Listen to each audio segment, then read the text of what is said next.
nosotros el día de hoy, y ¿por qué no? Para con aquellos que han de ver el mensaje más adelante. Y hoy nuestro hermano Walter Gómez.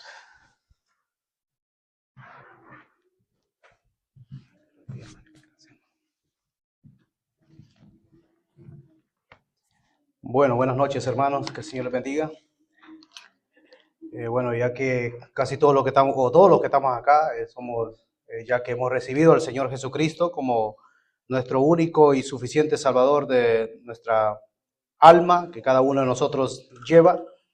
No sé cuántos se acuerdan el mensaje que dio el hermano Carlos Saldaña el domingo, que habló de si somos nosotros seguidores o hemos alcanzado al Señor Jesucristo, ¿a quién seguir? Fue el título del mensaje que nuestro hermano dio. Y todos los que estamos nosotros aquí ya hemos decidido seguir al Señor Jesucristo como la única alabanza, la última alabanza que nosotros cantábamos. Pero en la gran comisión el Señor Jesucristo les dijo a sus discípulos, vayan por todo el mundo, prediquen la palabra, pero les da una palabra clave y les dice, hagan discípulos. Y manden y enséñenle todas estas cosas, que guarden todas estas cosas. Entonces nosotros ya estamos en ese camino, en esa escuela donde hemos entrado ya en la disciplina de nuestro Señor. Les invito a que abran las Escrituras en el Evangelio de Lucas, capítulo 14, verso 25 al 33.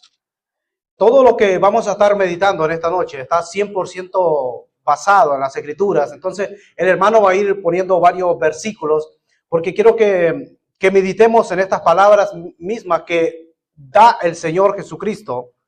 En el capítulo 14, verso 25, dice así las Escrituras: grandes multitudes iban con él, o sea, con el Señor, y volviéndose les dijo, si alguno viene a mí y no aborrece a su padre y a su madre y a su mujer, hijos, hermanos, hermanas, y aún también su propia vida, no puede ser mi discípulo. Y el que no lleva su cruz y viene en pos de mí, no puede ser mi discípulo. Porque ¿quién de vosotros, queriendo edificar una torre, no se sienta primero y calcula los gastos, a ver si tiene lo que necesita para acabarla? No sea que después que haya puesto el cimiento y no pueda acabarla, todos los que lo vean comiencen a hacerle burla de él, diciendo, este hombre comenzó a edificar y no pudo acabar. ¿O qué rey al marchar a la guerra contra otro rey no se sienta primero y considera si puede hacer frente con 10,000 al que viene contra él con 20,000, perdón? Y si no puede, cuando el otro está todavía lejos, le envía una embajada y le pide condiciones de paz. Y dice el verso 33, así pues, cualquiera de vosotros que no renuncia a todo lo que posee, no puede ser mi discípulo. Dios y Padre que habitas en gloria, le damos gracias por esta oportunidad que usted nos brinda de abrir las Escrituras en esta noche. Le damos gracias, Señor, porque tu palabra es viva y es eficaz. Tu palabra, Señor, nos confronta, tu palabra nos redarguye para nuestro bien, para crecer, Señor, para amarte más, porque conociéndote a ti mejor, Señor, te podemos amar aún más y podemos ver, Señor, las maravillas, todas las promesas que tú tienes para con cada uno de nosotros, los milagros que tú puedes hacer en cada vida. Te damos gracias, Señor, por tu palabra en esta noche y queremos, Señor, que tú nos dirijas por medio de tu Santo Espíritu, en el nombre de Jesús. Amén. El título, el mensaje lo he titulado con una pregunta y la pregunta es, ¿soy un discípulo del Señor? Es una pregunta que nosotros la podemos hacer nosotros mismos. Que meditemos y nos pongamos a pensar y decir, ¿realmente soy un discípulo del Señor? Porque nosotros mismos sabemos las cosas que nosotros hacemos o hemos hecho. Solo Dios conoce nuestros corazones, nuestra mente. Entonces, es bueno pararse en el camino y meditar. ¿Soy realmente un discípulo del Señor? No significa que si no soy un discípulo del Señor, pues estoy en el camino o estoy con el diablo. No, no significa eso, sino que hay muchos creyentes que son cristianos, pero todavía no son discípulos del Señor. Entonces, ¿soy un discípulo del Señor? Ese es el tema de esta noche. Miren, si pusieron atención o prestaron atención la lectura que tuvimos, 3 veces se menciona la misma palabra. Y cuando el Señor repite algo, es prestar atención, o tenlo presente lo que voy a decir. Presten atención porque lo que voy a decir es de suma importancia.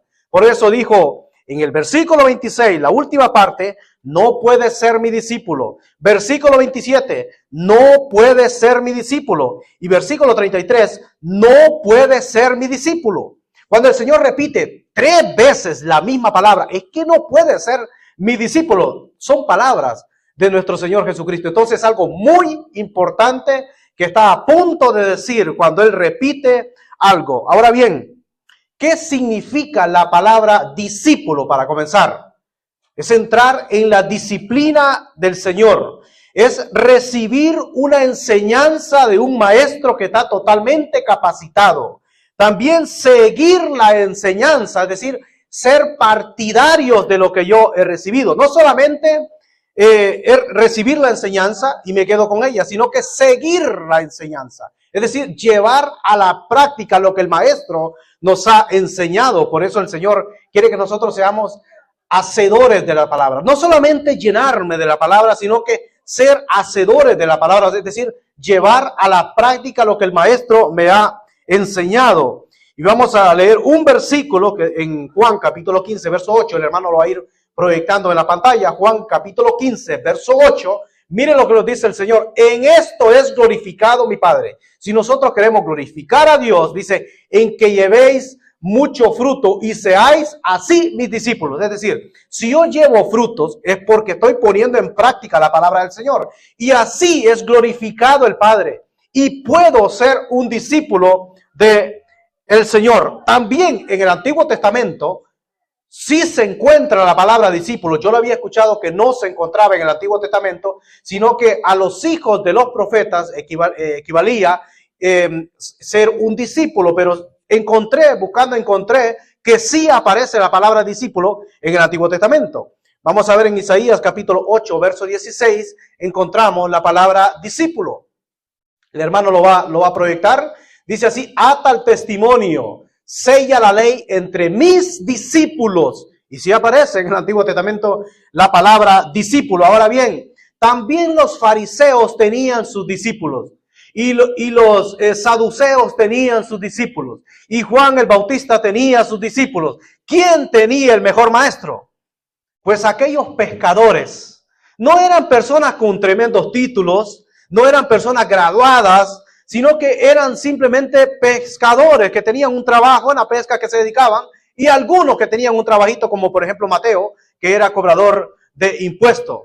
Pero vemos que los fariseos, en el versículo capítulo 9, verso 28, ahí dice las escrituras, por eso dije, quiero que sea 100% bíblico lo que voy a estar hablando, y para que también puedan apuntar las citas, cómo se va desglosando cuando aparece la palabra discípulo. Aquí vemos los discípulos de Juan el Bautista. Dice, y le injuriaron y dijeron, los discípulos de los fariseos, los discípulos de Moisés. Dice, tú eres su discípulo. O sea, al ciego de nacimiento que el Señor había curado. Dice, pero nosotros, discípulos de Moisés, somos. Ellos se creen, ellos se enaltecen y dicen, no, nosotros somos discípulos de Moisés, queriendo poner a Moisés más alto que al mismísimo Señor Jesucristo.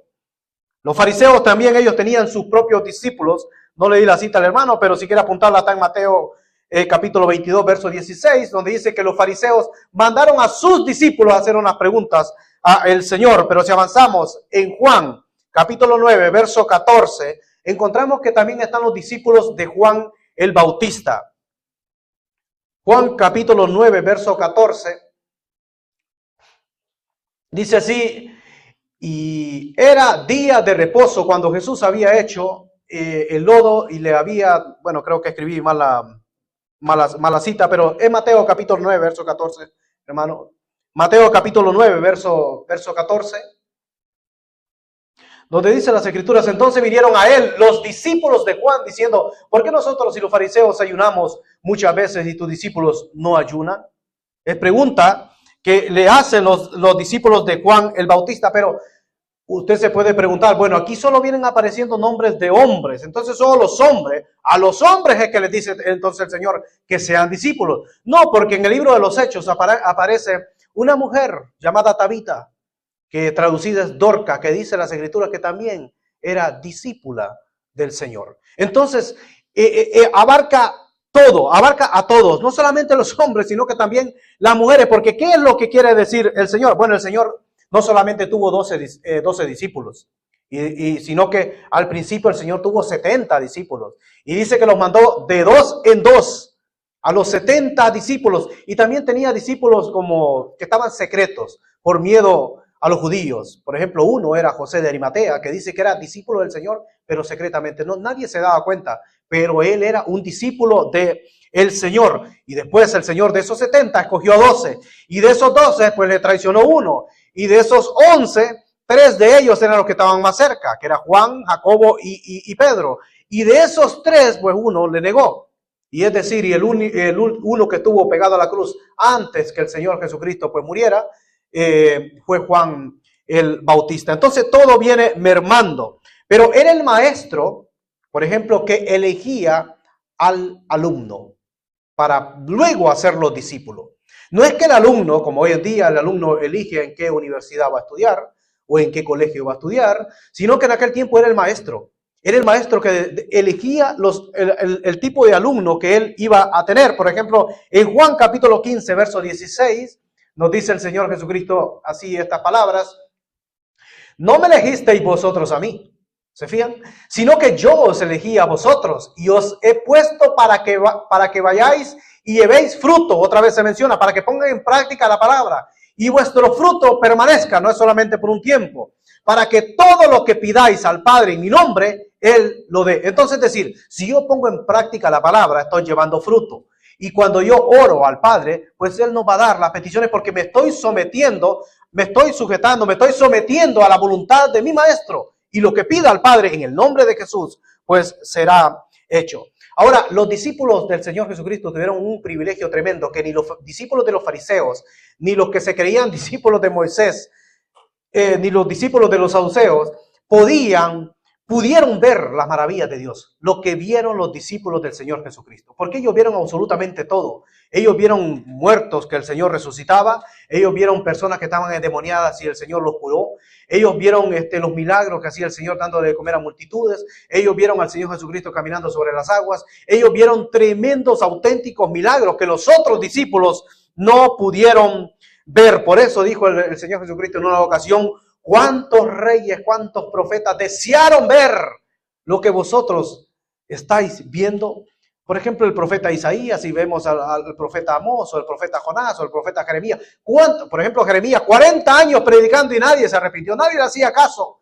¿Cuántos profetas, por eso dijo el Señor, quisieron ver, pero no pudieron? Y ellos pudieron estar. Por eso Juan después dice: lo que vieron nuestros ojos, lo que palparon nuestras manos, lo que vimos, lo que palpamos, que andaban con Él, comían con Él, y estaban allí, y andaban las 24 horas con el mejor maestro de la época, y que lo sigue siendo, porque no ha habido ni nunca va a haber un maestro como nuestro Señor Jesucristo. Ahora, si analizamos lo que hemos leído, grandes multitudes iban con Él y volviéndose les dijo.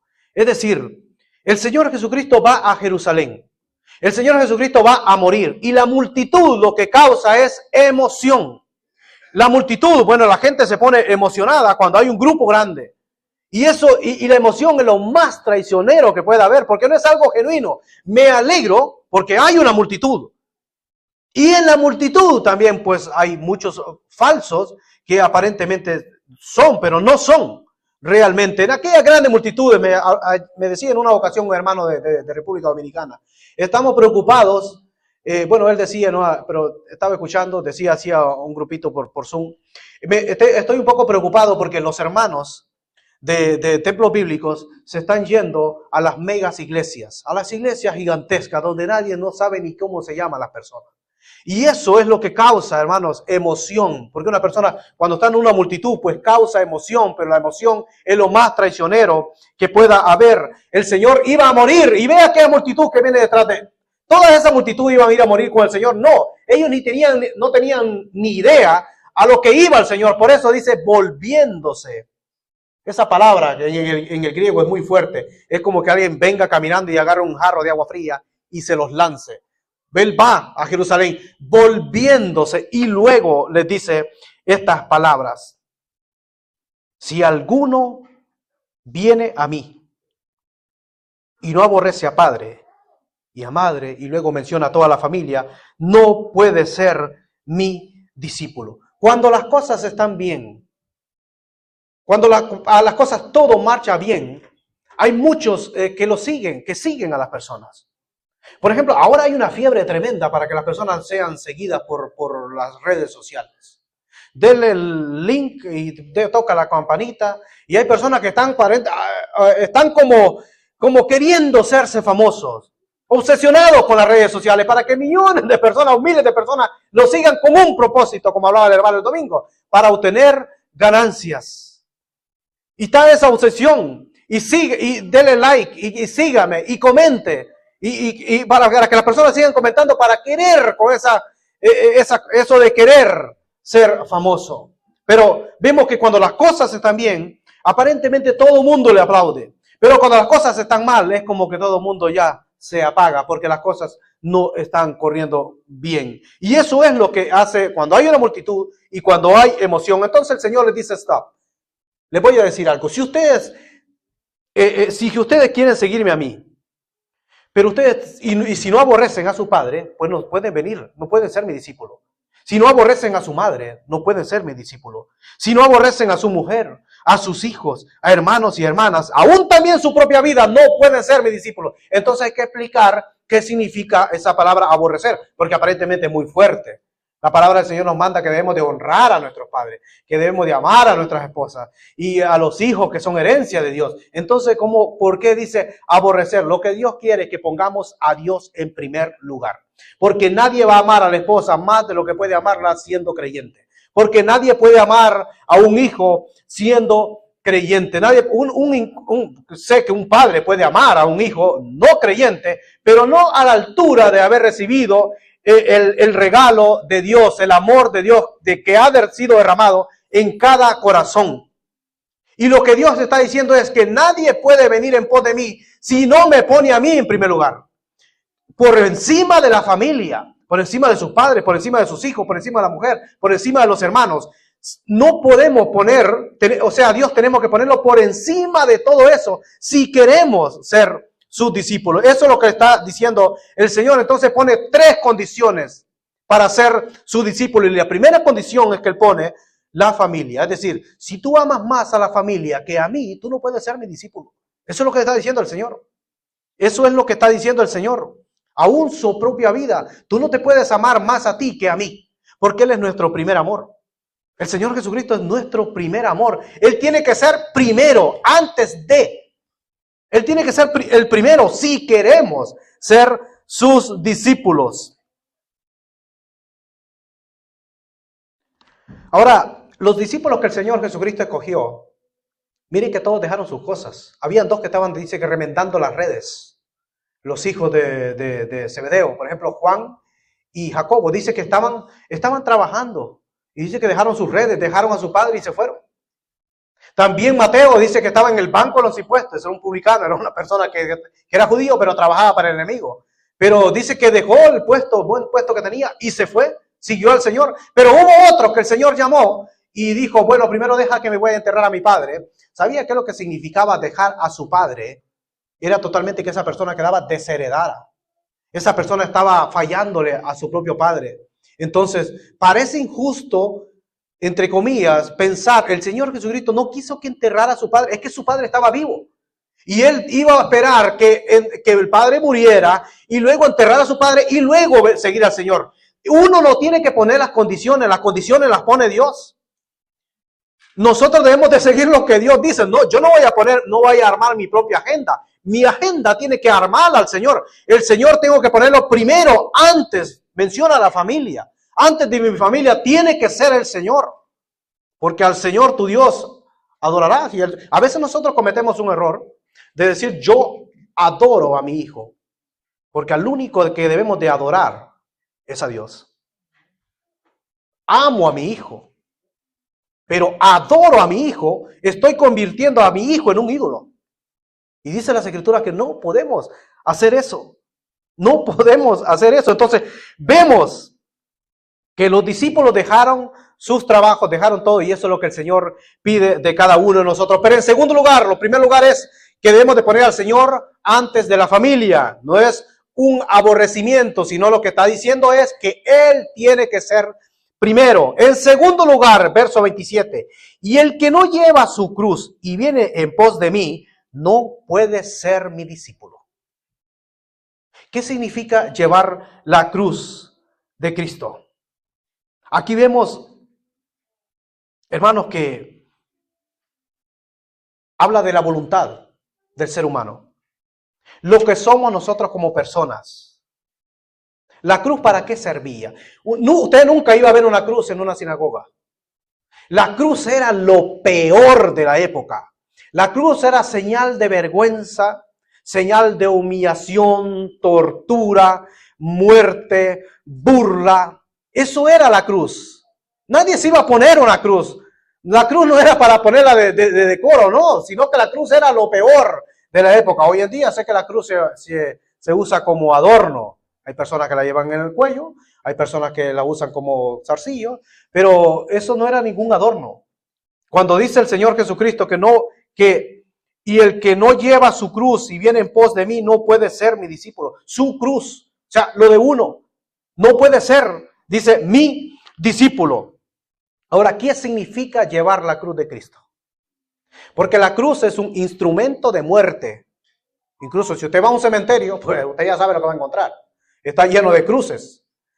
Y la cruz es sinónimo de muerte. Entonces, ¿qué significa? Que tengo que morir yo. Que por eso decía el apóstol Pablo, ya no vivo yo, mas Cristo vive en mí. O sea, yo tengo que morir a la carne, yo tengo que negarme a mí mismo, a mi propia voluntad, porque tenemos voluntad, pero yo tengo que negarme. Eso significa llevar la cruz de Cristo, que esté dispuesto a sacrificar algo por el Señor Jesucristo. Él hizo un sacrificio perfecto, Él lo dio todo. Él no pide una parte de nosotros, Él quiere todo de nosotros. Si queremos ser sus discípulos. Si queremos ser sus discípulos. Entonces, vemos que en tercer lugar aparece en el verso 33, dice, así pues cualquiera de vosotros que no renuncia a todo lo que posee, no puede ser mi discípulo. Miren que se encuentra una tercera parte, la tercera parte. Así, hacéis bien a los que, bueno, el patrimonio, podemos por decirlo así, lo que uno posee. Pero ¿qué es lo que nosotros poseíamos antes de venir al Señor Jesucristo? Pues era el pecado. Nosotros poseíamos el pecado. ¿Y qué es lo que nos trata de decir la palabra del Señor aquí? Que todas aquellas riquezas, aquellas posesiones que nosotros tenemos, debemos de desprendernos. No es que debemos de desbaratarlo, sino que debemos de poner al Señor antes de esto. Que esto me sirva incluso para bendecir a otros. Que no me robe el tiempo en mi corazón. Que no ponga la mira en las cosas de esta tierra y renunciar es decir adiós. Si lo material, lo que quiere decir el Señor es que si lo material a mí me domina, pues yo no puedo ser de su discípulo. Si lo que tengo, pues eso me está dominando, yo no puedo ser discípulo del Señor. Por eso dice ninguno, en Mateo capítulo 6, verso 24, hermano, Mateo capítulo 6, verso 24. Mateo 6, 24 encontramos un texto muy interesante. Mateo, hermano.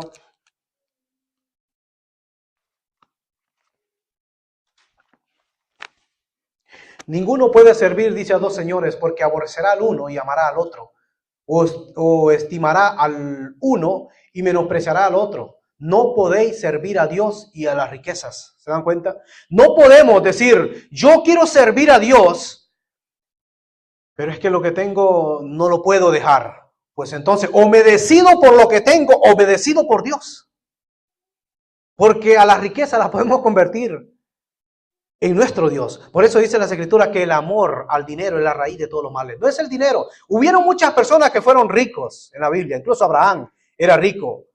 El mismo Lot fue rico. Muchas personas fueron ricos. Pero esas personas lo que tenían, pues no tenían su corazón ahí. Porque a donde está nuestro tesoro, ahí está nuestro corazón. Y su corazón estaba con Dios. Y el Señor siempre les prosperaba. Pero no podemos nosotros adorar al dinero y adorar a Dios al mismo tiempo. Y este fue el gran problema del joven rico. El joven rico venía con preguntas, él venía buscando al Señor, él sabía que tenía una gran necesidad, él estaba vacío, algo le faltaba y fue a la fuente correcta. Y se humilló ante el Señor, dice que hincó su rodilla. Y la pregunta que le hizo también, maestro, bueno, ¿qué tengo que hacer para heredar la vida eterna? Si yo sé que tengo la vida eterna, yo no voy a preguntar qué tengo que hacer para heredarla. Él sabía que le faltaba la vida eterna. Entonces el Señor se le queda viendo y dice que le amó, porque él vino con buenas intenciones. Y le dice, los mandamientos ha guardado. Sí, he guardado esto desde mi juventud. Y le dice, bueno, una cosa, bueno, vende todo lo que tiene y darlo a los pobres. Pero probándole el Señor cómo iba a reaccionar. Y dice que se puso triste. La única persona que llegó contenta, alegre, se humilló ante el Señor, fue a la fuente correcta. Era un principal, pero se fue triste, se fue peor de lo que venía. Los endemoniados venían al Señor y se iban pues sanos. Los enfermos venían al Señor y se iban sanos. Todo el que llegaba a los pies de Cristo no se iba mal, sino que se iba bendecido. Pero este vino aparentemente bien, porque sabía que le faltaba lo más importante, que era la vida eterna, y se fue peor. Dice que se fue triste. Ahora, ¿dónde está el joven rico? Solamente Dios lo sabe. Porque si él no se arrepintió, y dice que el Señor dice que él se puso triste, porque su corazón estaba en lo que tenía. Entonces, en aquellas cosas que a nosotros nos hacen mal, no, lo que estamos acá, ninguno es rico materialmente, pero en Cristo sí todos somos ricos. Materialmente, lo que a nosotros nos esté haciendo mal, sea cualquier cosa, debemos de deshacerlo de esas cosas que nos están haciendo mal, que nos están perturbando la comunión con Dios, que nos están robando el gozo que Dios nos ha dado. El Señor quiere que seamos discípulos. Por eso mencionaba, cuando en esa gran comisión, cuando dice el Señor, id, vayan por todo el mundo, prediquen el evangelio, hagan discípulos, enseñándoles que guarden todas estas cosas. El Señor no solamente quiere que nosotros pues aceptemos a Cristo, pero quiere un crecimiento, quiere que nosotros entremos en su disciplina, pero porque nos quiere llevar a cosas mejores que nosotros podemos ver. ¿Sabe cuántas bendiciones se puede perder uno dejando de servir al Señor? Porque hoy en día no va a haber aquel entusiasmo de hermanos que quieran realmente servir al Señor. Pero se pierden esa gran bendición, porque ¿quiénes eran los que servían las mesas? Por ejemplo, los diáconos en aquel tiempo. ¿Quiénes participaron de los milagros que hizo el Señor? Pues sus discípulos. No solamente los seguidores, mucha gente, multitud los seguía, sino que fueron sus discípulos que pudieron compartir, dar las cosas, los milagros que Dios hizo en aquel tiempo y que sigue haciendo. Entre más trabajo, un hermano, escuché un hermano que me dijo a mí, yo no quise trabajar en una empresa porque entre más grande sea la empresa, pues menos tiempo tendré para servir al Señor. Más trabajo, menos tiempo. Más dinero en esta tierra, cuando el Señor nos dice que debemos de hacer tesoros, ¿dónde? En los cielos, no aquí en la tierra. El Señor se va a encargar. Mire, el maestro se encargaba de sus discípulos 100%. Él los llamaba y él se encargaba de ellos. Por eso dice, cuando os mandé de 2 en 2, ¿os faltó algo? Los discípulos le dijeron, no, Señor, ninguna cosa. Claro, porque el maestro se encarga. ¿Usted cree que el maestro no se va a encargar de cada uno de nosotros? Por eso, vemos, hermanos, que debemos dedicar más tiempo al Señor y debemos de estar dispuestos. A mí siempre el tiempo me gana, no sé por qué. Debemos de estar dispuestos a poner las cosas que nosotros tenemos en segundo plano. No podemos poner algo en primer lugar antes de Dios. Para empezar, Él es el dueño de la plata y el oro. Él es el dueño de nuestras almas. Él se va a dedicar a bendecirnos y a darnos las cosas que nosotros realmente necesitamos. Él no nos va a dar cosas que nosotros no necesitamos, sino que esas cosas nos van a apartar de nuestro Dios. Entonces estamos dispuestos a poner las cosas que nosotros tenemos en segundo plano. Parece fácil, pero la carne está ahí. Parece fácil, pero no. Pero dice el Señor, no, es que sí. Es que dice, así pues cualquiera de vosotros que no renuncia a todo lo que posee, no puede ser mi discípulo. Sí, seguirá siendo un hermano, seguirá siendo cristiano, se va a salvar, tiene la vida eterna, pero no puede ser discípulo del Señor. No puede ser discípulo del Señor. Pero hay un ingrediente que aparentemente está escondido, que es indispensable. Y es el amor entre los hermanos. Y hay un versículo que está en Juan capítulo 13, verso 35, que dice, no sé si el hermano lo puede poner, dice así las Escrituras en Juan capítulo 13, verso 35, en esto conocerán todos que sois mis discípulos. ¿En qué? Si tuviereis amor los unos con los otros. Entonces de nada me sirve si no tengo amor.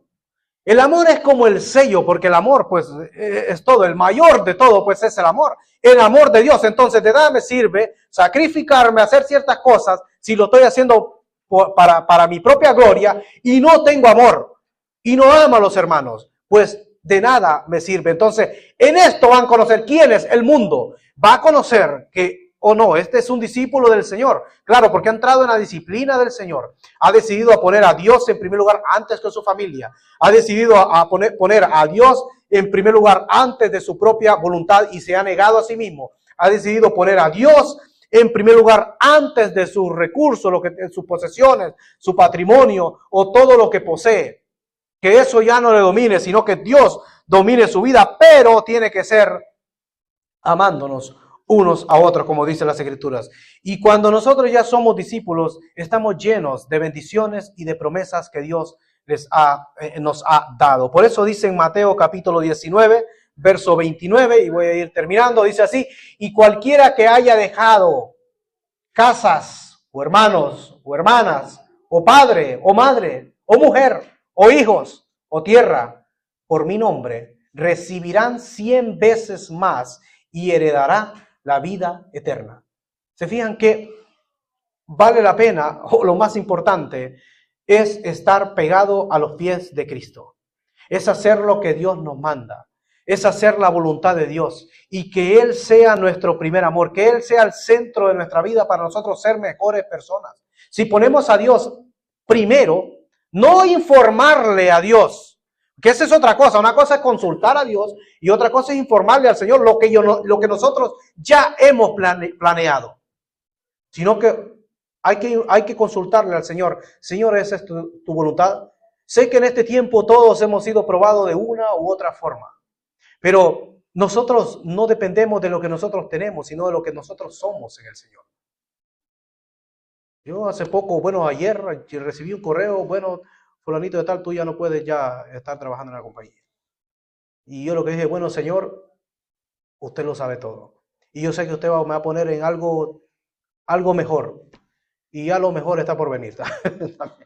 Gloria sea al Señor. Lo decimos en fe, porque nosotros no andamos por vista, sino que nosotros andamos por fe. Tantos años, 18 años y algo, y de la noche a la mañana todo esto pase así, usted se queda. Pero nunca hay que quejarnos de lo que Dios hace. Porque yo me he dado cuenta que en este último tiempo no ha habido un hermano aquí en la iglesia que no ha sido probado. Y las pruebas las prepara Dios y las prepara con un propósito. Y el propósito es que nosotros que lo pongamos a Él primero, que seamos verdaderos discípulos para Él encargarse de sus alumnos a tiempo completo. Entonces, hermanos, si analizamos las Escrituras en los textos que hemos leído y en este tema, ¿soy yo o soy un discípulo del Señor? Meditemos en esta noche antes que usted vaya a dormir. ¿Soy realmente un discípulo del Señor? ¿O estoy en ese proceso? Y es muy bueno que estemos nosotros en ese proceso, porque es una escuela. Y no vamos a saberlo todo nunca, sino, vamos para el cielo y estar en la presencia del Señor allá, pero nosotros, la Biblia nos dice 3 cosas. Mire que primero toca la familia. En primer lugar, Él toca la familia y nosotros lo más cercano es nuestra familia, porque el hogar nos lo ha dado el Señor. Pero Él va al punto más débil de un ser humano, la familia. Y Él toca la familia, dice, si tú pones primero a tu familia antes que mí, tú no puedes ser mi discípulo. Y luego pasa al segundo round, como decimos, pone la familia, después te pone a ti mismo. Y dice, si tú no renuncias a todo lo que tú tienes, todas tus posesiones, tú no puedes ser mi discípulo. Y uno dice, wow, la familia, ahora lo que yo tengo. Y por si no nos quedó claro, pone el tercer requisito Bueno, el segundo era tomar nuestra cruz, el ego, como persona, nosotros. Bueno, renuncia a todo, a ti mismo, muere a ti mismo. Y en tercer lugar, las posesiones. Entonces, primero pone la familia. En segundo lugar, pone que nosotros debemos de renunciar a nosotros mismos. Y dice a tu propia vida también. Y en tercer lugar, pone lo que nosotros tenemos. Entonces, el Señor, hermanos, así hablaba de esa forma. Y si nosotros queremos ser sus discípulos, ya tenemos los requisitos indispensables, pero todo tiene que ser con amor. No digo que si hemos decidido seguir a Cristo, ya nosotros somos salvos, pero las bendiciones más grandes, las promesas que Dios tiene preparado, es aquel que quiere servir al Señor Jesucristo, porque como dije, los privilegios que tuvieron los discípulos de poder participar de aquellos grandes milagros que hacía Dios. Por ejemplo, les dijo, llenen las tinajas. Por ejemplo, también cuando se hizo el milagro y les dio de comer a multitud, les dice, dadle vosotros de comer. ¿Usted cree que no es un privilegio que de unos poquitos pececillos y unos par de panes usted sea copartícipe y le dé de comer a multitudes? Y ese era nuestro Dios. A ellos les daba, ¿por qué no se los daba a los demás? No, porque Él tenía sus discípulos.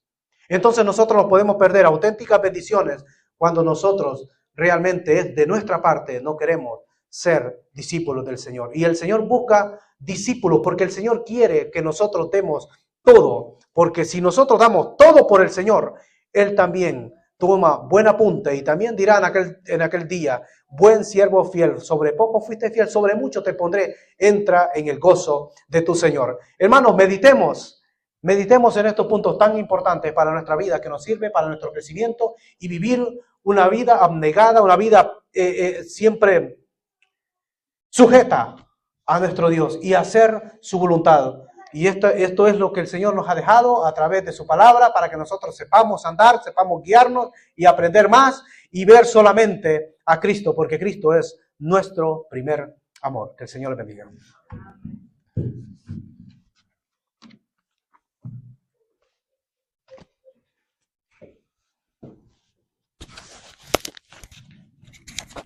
Bueno, la palabra ha sido más que clara. El mensaje ha sido bien directo. Sigamos al Señor. Sigamos al Señor. Yo creo que está de más decirlo. Seamos discípulos y hagamos así como Él hizo. Que nos llamó, nos buscó y no vio nuestro pecado como algo que nos descalificara. Y en realidad así Él nos descalifica. Pero Él no nos vio y fue manso, y es manso y humilde de corazón, y aquí estamos. Y por eso vamos a cantar un himno, se llama el 507. Y con él también le queremos invitar a lo que dice el